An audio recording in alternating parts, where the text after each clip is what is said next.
شنو اكل بيومي؟ اي نعم، شنو اكل بيومي؟ اليوم سويت افوكادو توست ويا تركي بيكن اللي هو لحم مديك رومي، وهمين بعد الافوكادو الباقي.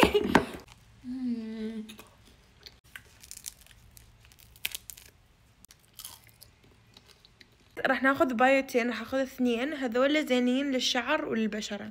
طبعا تجي مثل جيلاتين، بس هذا الجيلاتين يعني ما بي جيلاتين، يعني نقدر ناكله، ما بي يعني حلال. مانجا ثانية طيب يجي شكل العلبة ترى. يا هاي بايوتين كل زين للشعر للأظافر للبشرة. الغدا عندنا جريلد باذنجان بداخله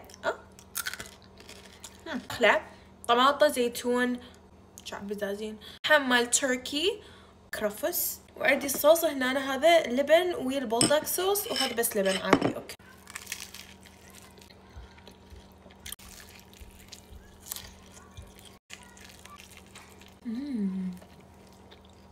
صوص اللبن والبولداك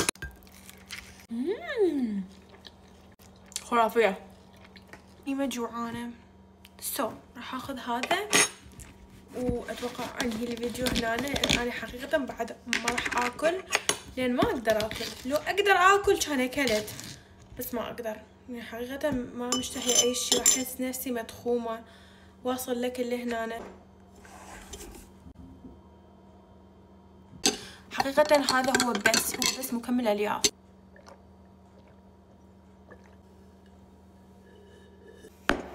تنسون تشربون هواية مي.